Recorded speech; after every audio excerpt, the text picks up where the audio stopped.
Boa tarde, bem-vindas ao canal. Seu bairro é assentamento informal ou formal? Sabe o que é assentamento formal? O que é assentamento informal? Vamos falar disso aqui nesta live. Bom dia, boa tarde, boa noite, sejam bem-vindas ao canal.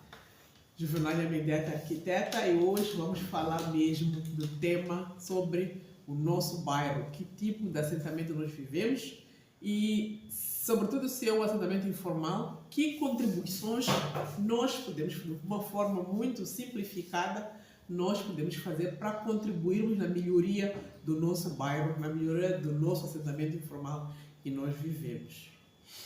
Bom, por que eu trago esse tema? Porque, na verdade, é mesmo de interesse pessoal, como vocês sabem. Eu sou profissional em arquitetura e planeamento físico, sou formada a isso, e também trabalhei durante muitos anos nas matérias ligadas mesmo à urbanização, à governação local, enfim. Então são matérias que mexem muito comigo e que eu sempre tive muito interesse durante anos e até hoje, pela profissão, porque é minha natureza, é minha missão. Estou aqui a tentar dar mais um contributo daquilo que eu não consigo fazer quando estou lá no posto de trabalho.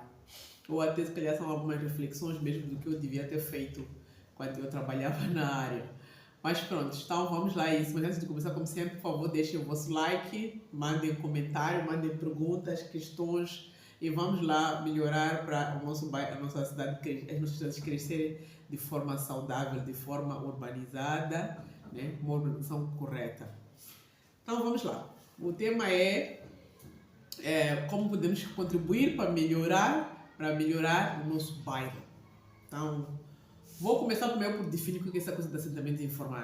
Aqui eu não vou trazer definições assim acadêmicas, não. É mais apanhar os pontos para compreender a essência quando eu trago aqui o conteúdo, uma definição ou um conceito. É mais para apanhar o conceito da coisa. Então, assentamento informal, o que é? Então, segundo a UN Habitat é a Organização das Nações Unidas para Habitação, né? UN Habitat. Nós aqui em Moçambique temos uma representação da UN Habitat e que trabalha muito nessas matérias da urbanização, da requalificação dos bairros, dos assentamentos informais, enfim.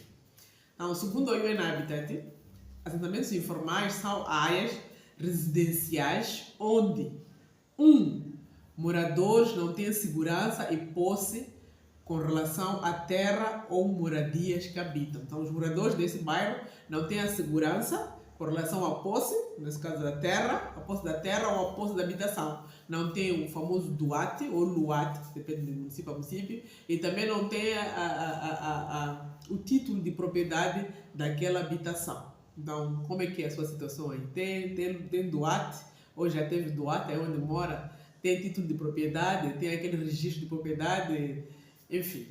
Então, vão lá pensando e aí vão fazendo as vossas perguntas e respostas. Vamos ver se o vosso bairro está em um assentamento informal ou não. Então, exatamente, como dizia, habitam com modalidades que variam entre ocupações ilegais e ocupações e locações, ou seja, habitações informais. Então, essa é a verdade. E 2, os bairros geralmente carecem ou estão isolados, não têm, né, serviços básicos como infraestruturas urbanas. Aqui é a água, não tem água, não tem saneamento, não tem vias de acesso. Via de acesso, eu digo, não é uma via onde eu ando, mas uma via devidamente infraestruturada. Então, o seu bairro tem essa deficiência ou já tem todos esses elementos lá no bairro. 3, as habitações podem não cumprir com os regulamentos vigentes do planeamento e construção e muitas vezes estão situadas em áreas geograficamente e ambientalmente perigosas. Então, as habitações podem não reunir todas aquelas questões da construção, de como ela foi construída, os materiais, os acabamentos, por aí. E depois o bairro normalmente é localizado numa zona, como dizia aqui, ou perigosa, ou então numa zona ambientalmente não saudável. Aqui, por exemplo, bairros que se localizam em zonas de mangás, em zonas de encostas, né? as zonas de risco, no fundo, onde ou ocorre inundação quando chove, ou quando chove é a zona da linha da água, enfim. Então vão se fazendo essas reflexões e verem se realmente o vosso bairro é ou não é um assentamento informal. Além disso, os assentamentos informais podem ser uma forma de especulação também imobiliária para todos os níveis de renda dos residentes urbanos, ricos ou pobres. Aqui são mais naqueles casos em que há novas zonas que são abertas e não são devidamente parceladas ou ordenadas. Então elas também continuam a ser chamadas de assentamentos informais, porque elas não têm requisitos. Ainda que às vezes abre-se uma zona, mas onde o tipo de pessoas é do nível economicamente favorecida, né? Vamos aqui falar do termo pobre-rico, são pessoas ricas, mas não tem também toda essa infraestrutura que eu estava aqui a fazer referência. Ou então uma zona também de pobres está aí também sem infraestruturação. Ou também são bairros mais carentes, mesmo bairros já existentes, mas carentes de características, carentes e caracterizadas pela pobreza, grandes aglomerações, aqui já como eu poderia imaginar, né? Chipamanini, Chamanculo, enfim, aglomeração de habitação, ruínas, muitas vezes localizadas em terrenos urbanos mais perigosos. Além da insegurança da posse da terra, os moradores carecem de uma oferta formal em infraestrutura básica, como eu dizia, infraestrutura básica, via de acesso, drenagem, saneamento, enfim, gestão de lixo, né? Recolha de lixo, de resíduos sólidos nesse caso, e serviços.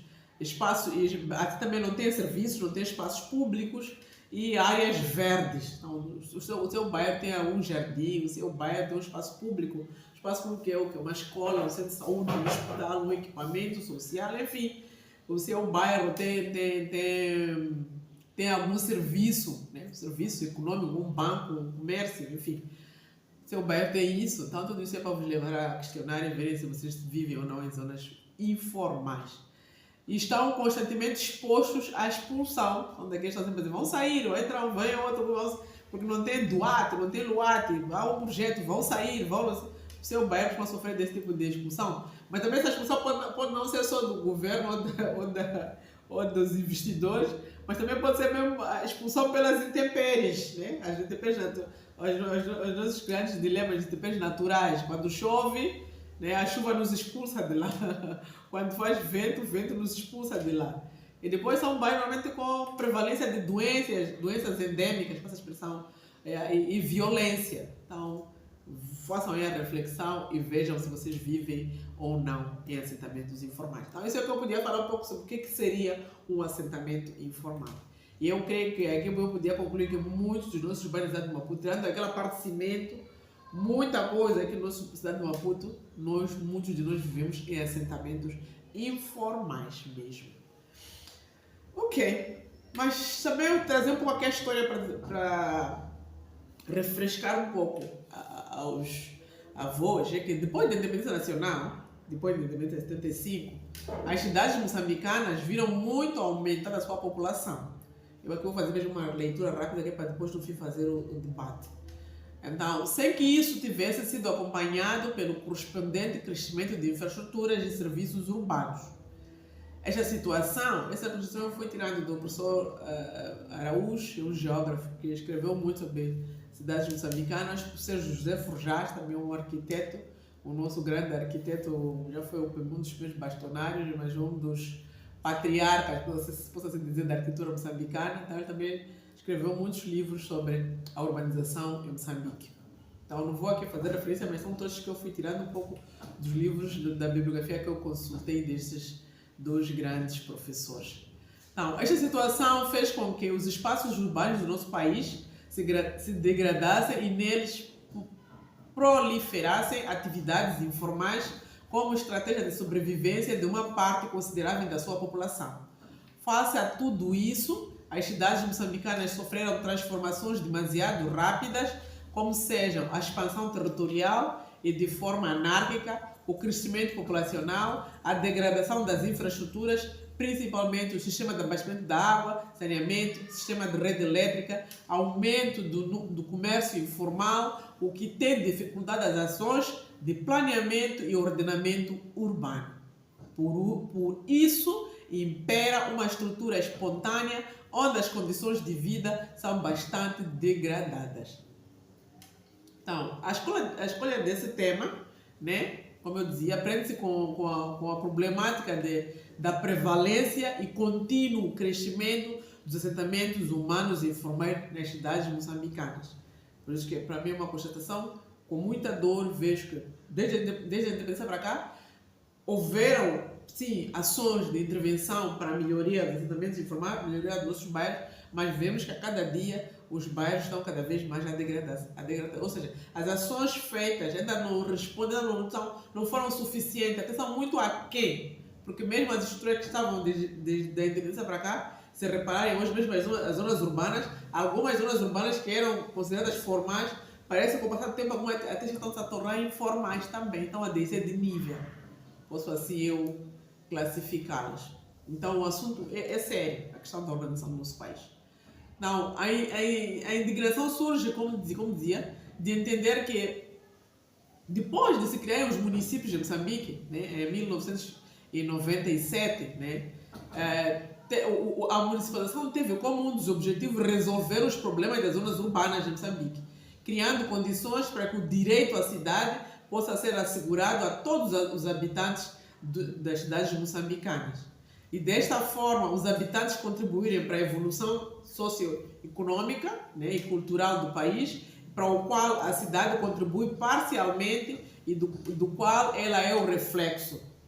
Contudo, desde 97, como eu dizia, com a criação dos primeiros 33 municípios no país, perdão, estou aqui até uma comissão.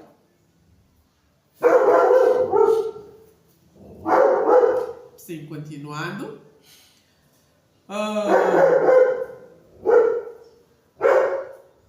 Os cachorros latindo. Então, com a criação dos primeiros 33 municípios no país, a cada ano nota-se que as cidades moçambicanas não evoluem significativamente. Oh meu Deus, não sei quem está aí fora. Sobretudo em termos de urbanização. Vou tentar diminuir as portas. Vem já. Eduardo, vou pedir, ele está lá para fazer meu vídeo.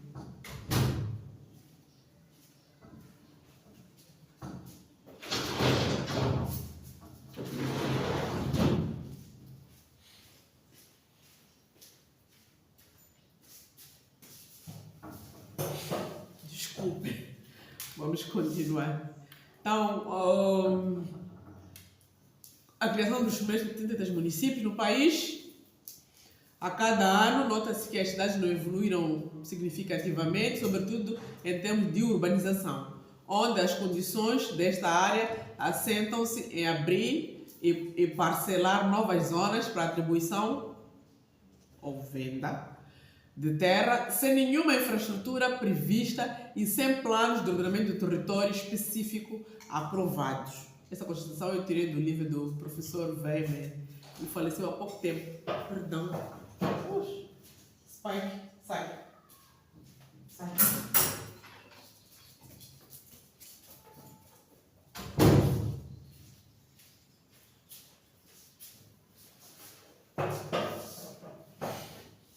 Voltei. Então, as zonas urbanas estão entregues, podemos assim dizer, à sua própria sorte. Parece ser muito pessimista, mas elas estão expostas a todos os riscos, sem realmente um ator, um defensor, um responsável concreto pela urbanização. Então, pois os serviços da água, eletricidade, transporte, saneamento, lixo e outros não são eficazes e eficientes, o que permite a diminuição da resiliência e falta de condições e qualidade de vida dos seus cidadãos. As poucas infraestruturas existentes sofrem o mau uso e a vandalização. O outro aspecto muito importante, como todos nós sabemos, tem a ver com a questão ligada às mudanças climáticas e a redução do risco de desastre do território urbano. Há bem pouco tempo, acabamos de sofrer do ciclone Jude, que afetou muito a zona norte do país, norte-centro, né? Uma parte da Zambésia, uma parte de Cabo Delgado e teve centrada em Nampula, que devastou muitas infraestruturas, como todos nós vimos aí nos órgãos de comunicação social e nas redes sociais. Então, e claro, a questão também das zonas urbanas não regularizadas. Este aqui é o cenário que me leva a dizer, meu Deus, cidades precisam de algum protagonismo, precisam de algum ator concreto. As cidades, senão nós vamos ser levados, não, as cidades vão cada vez mais ficar mais degradadas, depressivas, não sei como falar esse termo, mas depressão seria no ser humano, né? Mas geralmente elas estão a ficar cada vez mais, estão a ser corroídas cada dia que passa. E a nossa resposta está muito aquém.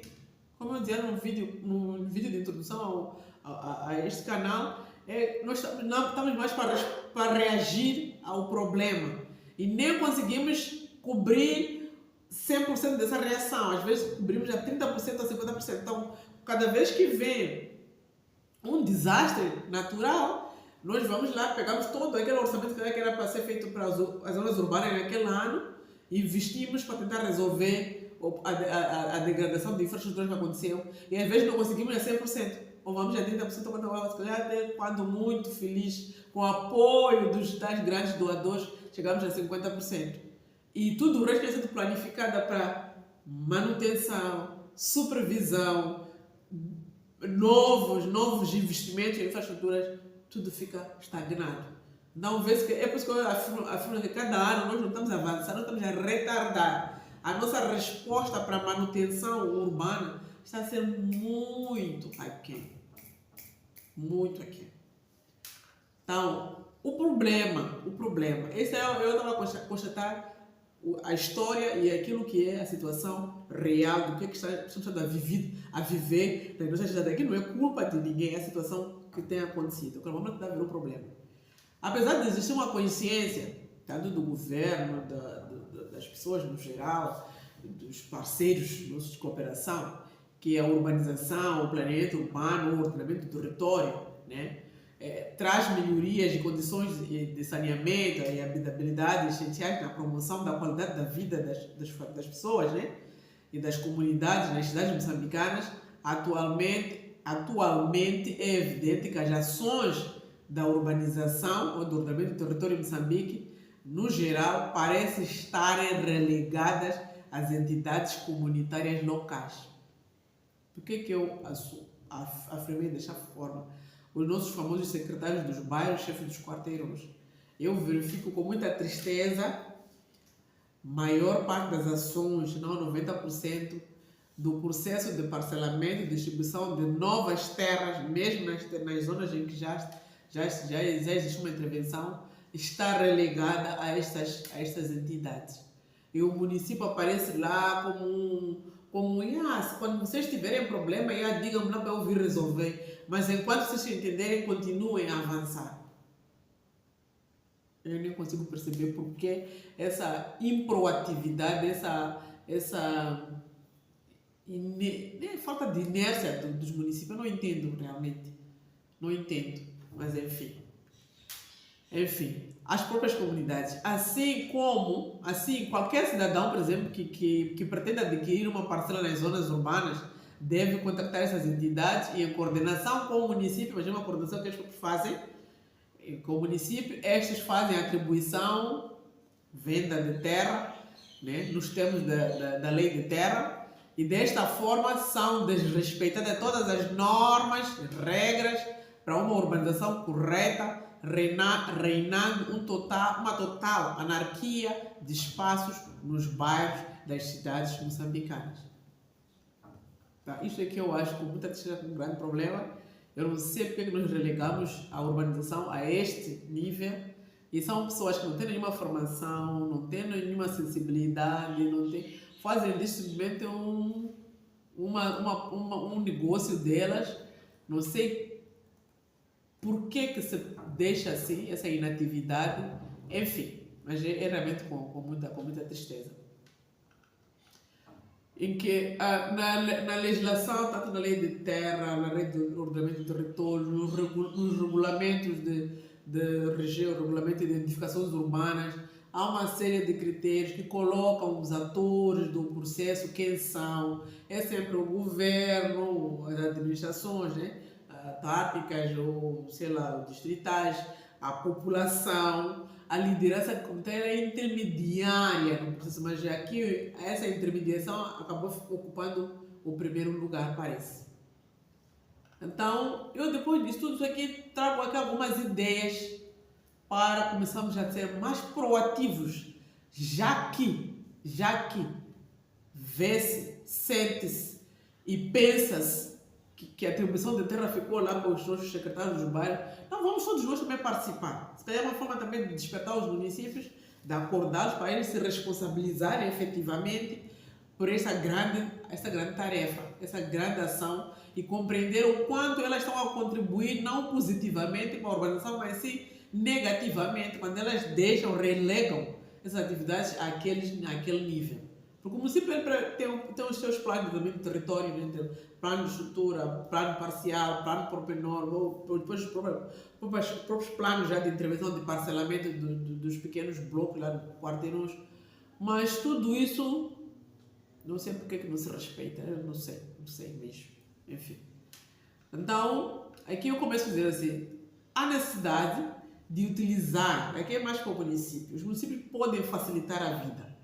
Eu compreendo que há falta de recursos humanos, há falta de recursos financeiros, há falta de equipamento, há uma série de constrangimentos que os municípios não conseguem ser proativos nessas atividades. Mas pelo menos deviam garantir serem. Quando você não é proativo, também tem que, como no campo do jogo diz, aquele que defender, para que isso não continue ou não prolifere erradamente, já que você não consegue ser o avançado. Pelo menos você tem que ser o, como chama aquele jogador que é médio, ele que fica defesa. Pelo menos defender isto para que isso não continue erradamente. Então, os municípios deviam garantir pelo menos essa defesa. Podia ser até através dessas estruturas, mas parece que nesse processo de usar essas estruturas, penso eu, por não serem funcionários efetivos dos municípios, eles também acabam traindo, entre aspas, o próprio município. Então, o município deve encontrar forma de criar defesas concretas para que o espaço urbano não seja invadido de forma anárquica, como está acontecendo no nosso país. Mas também podia começar a criar ações de meio de simplificação deste processo da urbanização, para envolver as comunidades locais. Né? Planeamento simplificado nos assentamentos informais, baseado na participação efetiva dos residentes, né? Criar operações em que vem explicar aos residentes do bairro de como proceder com o processo de planeamento e do ordenamento do território do seu respectivo bairro. Eu acho que o município podia muito bem fazer. E as pessoas haviam de gostar, haviam de aderir e haviam de defender, até com causa, mais do que se calhar para o chefe do quartel ou o secretário do bairro. Então, para acompanhar este exercício de requalificação dos bairros, mantendo um contato permanente com os bairros, né, requalificados, dando orientações, fazendo monitoria, né, e registrar a evolução desses procedimentos, mas vindo a cada local explicando concretamente o que é que nós queremos. Falta muito esse contato, porque as pessoas não gostam de falar, explicar. Há muita dificuldade das entidades, do governo, esclarecer as pessoas. Como é que as pessoas devem ser. A população deveria aderir. Até porque nós, nesses últimos, como eu disse, essa última década, da forma que estamos a ser fustigados com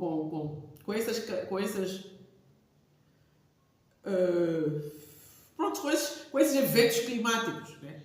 Sobretudo os ciclones. O moçambicano está a despertar na consciência de poder ter o bairro devidamente ordenado.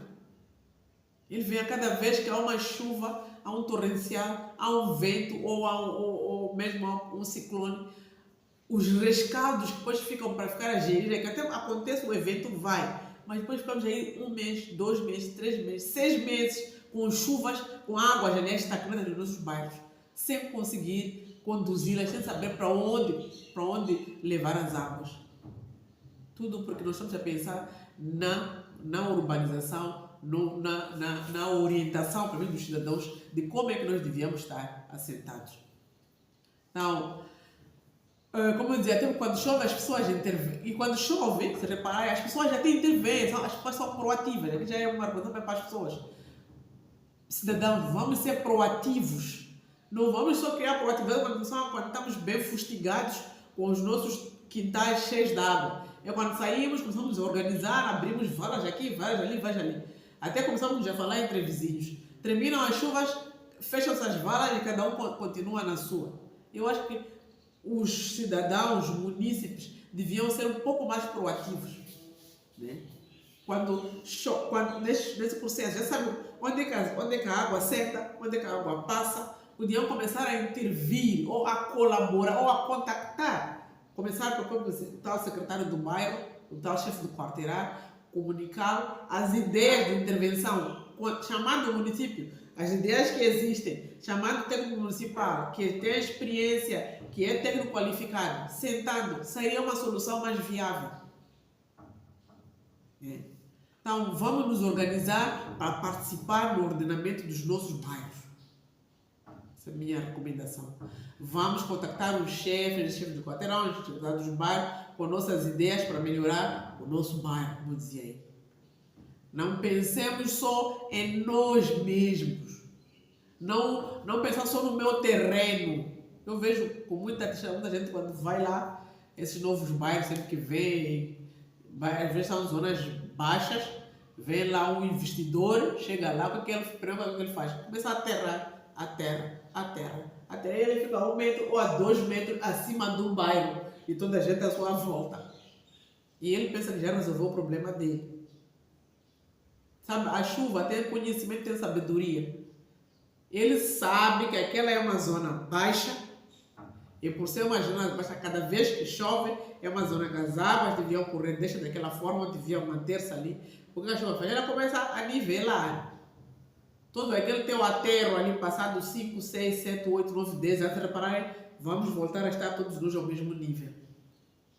Para dizer o quê? O aterro, muitas vezes, não é a solução. A solução é conduzir as águas para que elas vão no caminho certo até ao destino delas, que muitas vezes é no rio, riacho, mangal, e conectamos as valas, na nova intervenção, as valas já existem e vão drenar onde é necessário ser drenada a água. Isso é que devia ser uma ação correta, proativa, não passar a vida a aterrar aqui. E aterrar de uma forma descontrolada, de uma forma egoística, de uma forma anárquica, cada um aterra por si. E se repararem, eu me lembro do meu bairro, quando eu cheguei, era um bairro acima, passados 3, 4 anos, todos já ficamos embaixo. Por quê? Vieram vizinhos que aterraram, nós ficamos embaixo, ele ficou aí em cima, mas agora todos estamos embaixo. E todos já sofremos de águas estagnadas. Porque de alguma forma fecharam os caminhos das águas, porque estamos numa zona dunar, a última duna antes do mangal. Foram fechados os caminhos das águas com novas intervenções. Então todos ficamos lá, ficamos numa pequena bacia d'água. Tanto os que estão em cima quanto os que estão embaixo, todos ficamos embaixo. E a água senta. Eu, por acaso, não tenho muitos problemas da água, mas é uma coisa que eu constato factualmente de ano a ano o que aconteceu no meu bairro. Eu tinha vizinhas que no seu quintal era um quintal arenoso, hoje em dia é um quintal lamacento. O mesmo quintal, com a mesma areia, ela nem aterrou. Quando eu cheguei, ela estava numa duna, era arenosa a terra. Já voltou a ficar lama, já senta a água lá. A água dura 2, 3, 4 meses depois do período das chuvas. Então é um problema isso. Então vamos criar aquelas ações de contactar. Nos bairros tem sempre um empresário ali, um empreiteiro aqui, um agente que fornece betão armado ali. Esses têm aquelas maquinarias de nivelamento, que pode abrir valas. Se as pessoas forem organizadas, contactarem as vizinhanças, contactarem essas pessoas, esses empresários, eu duvido muito que eles vão negar para uma atividade dessa. Quando cobrar, se calhar, o custo do combustível e a taxa para o senhor lá que vai estar a fazer o trabalho durante aquele dia, mas como compensação social, até com o apoio das entidades do secretário do bairro, chefe de coordenação, que esse vai ser o trabalho dessas entidades, apoiar nessas ações de urbanização, neste sentido, não de vender a terra, e teríamos os bairros um pouco mais melhorados. Mas como eu disse, cada um de nós só pensa em nós, só pensa nele e só faz as coisas para ele. E como sempre, as ações egoísticas não resolvem o problema de ninguém, nem o seu mesmo. Resolve por um período. Depois de algum tempo, como eu sempre digo, a natureza é sábia, ela depois tudo regulariza e voltamos a estaca zero. Porque não pensamos de forma holística. Enfim, para nós os profissionais, né? Vamos agora desenvolver este ciclone. Estava um colega lá no grupo da Ordem dos Arquitetos lançou lá uma ideia muito bonita de sairmos para intervirmos ou para darmos a nossa ajuda, né, ao governo. Estamos aqui nós, como profissionais, usem-nos. Mas as ordens são tão passivas, tão pacíficas que eu também não entendo. Estão na mesma inércia ou na inércia pior que a do governo. As ordens profissionais, o que estão a fazer? Vamos criar ideias, vamos criar apoios. O nosso apoio é nós nos entregarmos, nós somos profissionais, temos o conhecimento conosco. Vem aí, está aí o Jude na Pula. Por que não dizer ordem dos arquitetos, ordem dos engenheiros? Estamos aqui, nós já governo, usem-nos. Nós vamos intervir, vamos apoiar com ideias, com soluções, com tecnologias, com técnicas. Why not? As ordens estão, aguardam o sonho via projetos, connections, tudo debaixo da manga, tudo debaixo de não sei o que. É muito complicado. O país assim não avança mesmo. Onde está a nossa responsabilidade social no meio de tudo isso? Então, é por aí. É por aí que eu estava a trazer as ideias aqui, né? Vamos todos nos engajarmos para podermos apoiar e melhorar os nossos bairros. Eu acho que já levei muito tempo. Por hoje eu vou parar por aqui. Muito obrigada. Faça uma reflexão onde você vive, como você vive e o que você pode fazer para melhorar o seu bairro. É possível. Muitas vezes não é o dinheiro. Muitas vezes é a vontade de fazer as coisas. Quando nós temos a vontade de fazer e trazemos as ideias, as coisas acontecem. Sempre há de haver a solução dos problemas. Nós já vamos uma forma tão fechada, já pensamos, não temos dinheiro, já é a primeira barreira que criamos. E aí nada vai acontecer. Então, muito obrigado, até o próximo vídeo. Fiquem na reflexão, fiquem pensando nos vossos bairros.